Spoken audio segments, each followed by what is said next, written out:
Wilson Miles from Black Film TV. Hello, folks. How's it going? Good morning.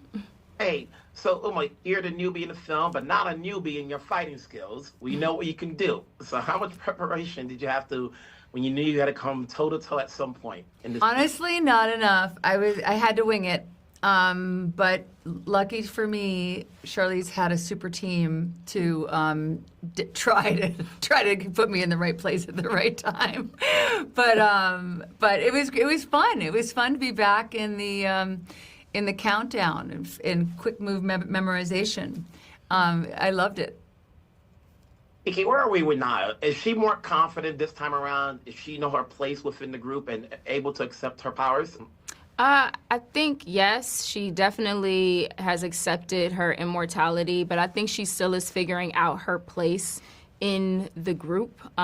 We see her confidence growing, but she still has some questions, to ask, and still has some things presented to her that continue to challenge little Nile.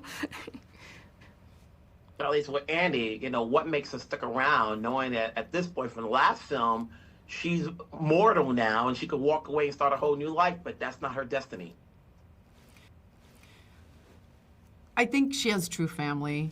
She really, I just can't imagine that you walk this earth for thousands of years with a group of people and that you could ever walk away from that. I think that her frustration in the first film was really grounded and I think it was rooted in how she felt about the world. But I think she always loved her team.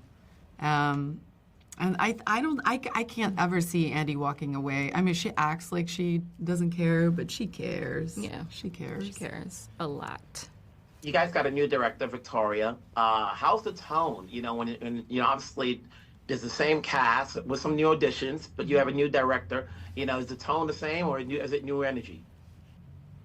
I think, there's always when a new artist is introduced, they bring their vibe. Uma brought something, Henry brought something, being able to work with Van more. So, yeah, Vic coming in, it's an interesting place for her to be in of, the success of the first film, directed by Gina Prince Bythewood, and kind of carrying that torch while, bringing your own swag and, vision to it. So yeah, it was fun having the new folk come in and, I don't know, having that new ensemble energy. What led you to say yes to taking on this project? I just thought it was a scream to go have a big fight with her, take a few licks. I've been staying out of it for a long time, but when I saw Charlize in the first one, I thought she was so epic, I could see also the tone of the acting, this beautiful, naturalistic, very human, and quite touching work in the first one. And I thought, I gotta say yes. I mean, I've been staying out of it for so long, but it seemed like just perfect. Oh, we got so lucky. That's all. We got so lucky. I don't know how it happened, but we got so lucky. People want to see this. At the end of the day, obviously the first film came out during the pandemic, but we're years from that now for an audience who's now going to catch up and see the first one before they see this one. And I would say, listen, there's a lot in the market out there, whether it's streaming or in theaters. What's going to get an audience to see the old guard two besides you three in a film? Oh. Charlize? I think we're living in a time where there's just easy access, right? And so I don't think you have to really sell it to somebody. I feel like people will either do it or they don't. The great thing is that we wanted to make something where we didn't want you to go and do the homework. This is like a lot of mythology that you don't want people to get lost in, but also we're telling a story, and I feel like you can watch this film and get caught up, but I think the movie is so much better if you watch the first one. And the first one is just, it's a great film. So it's not like you're watching the first one that's not so great to get to the second one. They're very complementary to each other. Yes. I think people, just as a fan, that's how I got involved. So as a fan of the first one, I would say people love action and entertainment, and people love storytelling and characters.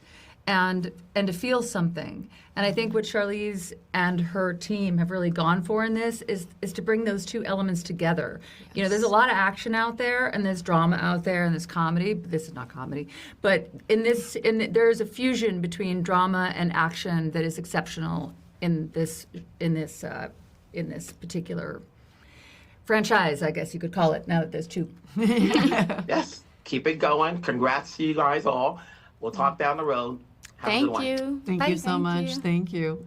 Victoria. Wilson, how are you? Good. It's been a minute since your last film that you directed, you know, but here we are, Old Guard 2, you know, was it like riding a bike again, getting back to directing a feature film and not an episode? Really good question, because it's funny, you know, when we look across there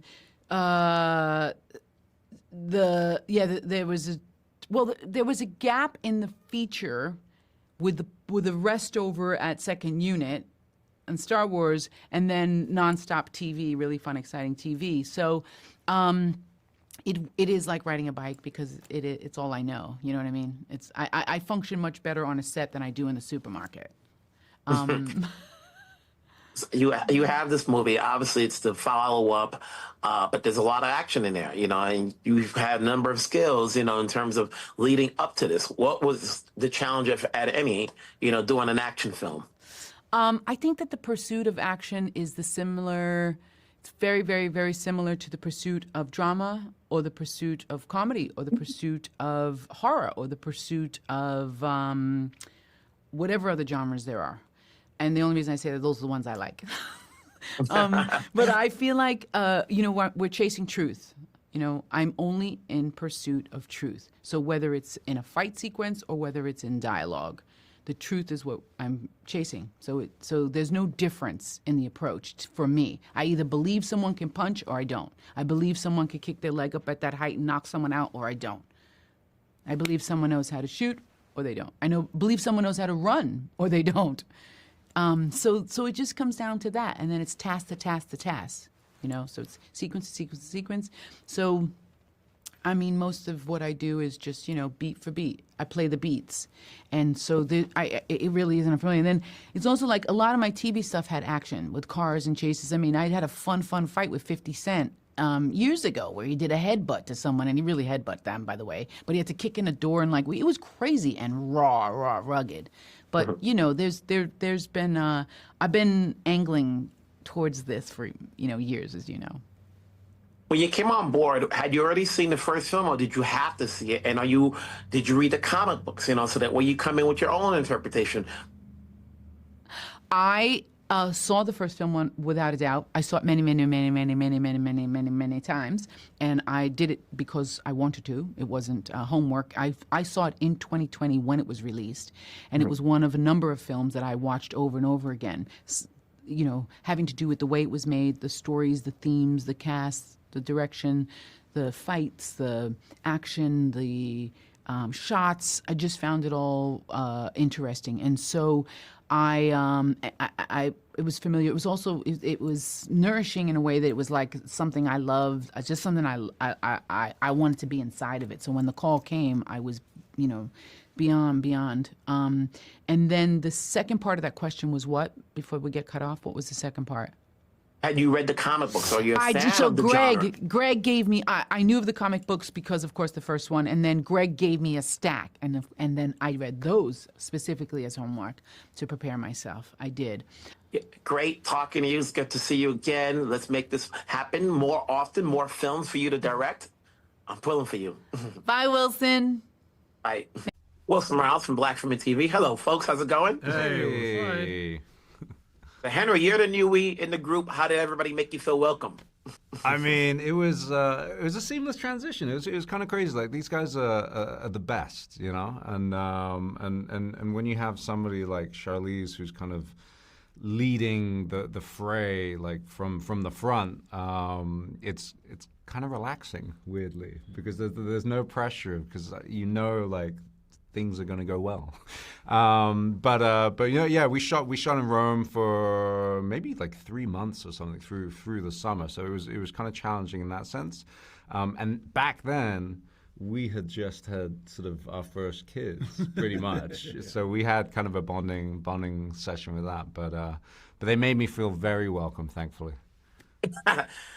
Is Copley going to get any powers, or is he just there to get them, to constrain them from going deep off the end and just killing people? Well, he's so deeply in the mix now, which is just great fun. And I mean, he's a pretty at-risk character, though, you got to say, but still seems to be holding his own, which I like. And Marwan, I feel like Joe's just a team player. He's just there to help out. He won't get killed. Is that in your contract? No, I don't think it is. But it's, I do also see him as a team player.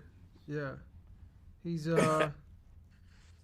that kind of guy that on the football pitch you want to sort of have, but he's not the number 10. If that makes any sense. Like a midfielder, Yeah. Good at both things. He's not. Let me say this: he's not the quarterback, but he's a good receiver. He's a good wide receiver. How different is the feeling? It's obviously new storyline. You got Umar in here. You got Henry in there. Obviously, you got a new director. Is it the same tone, or does it feel different? Yeah, Anyone can answer. I think it feels really consistent. The tone, the energy. I think obviously with Charlize, just doing her thing, and the kind of action and the camaraderie and the fun of it. All of that is the same, which is great. And Vic Mahoney brings in such an amazing heart to how she sort of tells stories.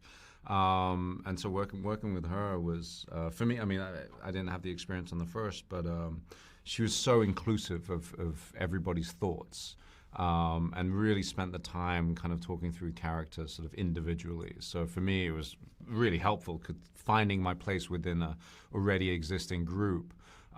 It just made it so much easier. What can you say about Tuah? Ooh, what can I say about Tuah? What can I reveal? Tuah is not too much. I didn't get your notes before this. Yeah. He skim reads the notes. I was like, oh, okay, good. I got it. Yeah. I'll make it up, guys. Don't worry. Tuah is he's been present, but in the sort of the shadows. He's been watching. He's been he's almost been creating the history for the immortals. And when that doo-doo hits the fan, like he comes out of hiding because, the group need the information that he has. And so that's his time to come out because he's been afraid. He's been in the shadows for so long. And the only person that knows of his existence is Andromache. And we sort of, as the story goes on, we reveal kind of what role Tuah has played within the history of the immortals. He's an old chap, right? Yeah. He's an old fella. One of the older ones. Yeah. So makes it well done. Congrats coming back. Obviously, we can't say more without revealing what's going to happen. So I'll talk to you guys down the road, different projects, and then we'll be back again. Thank you. Thank you. Take care.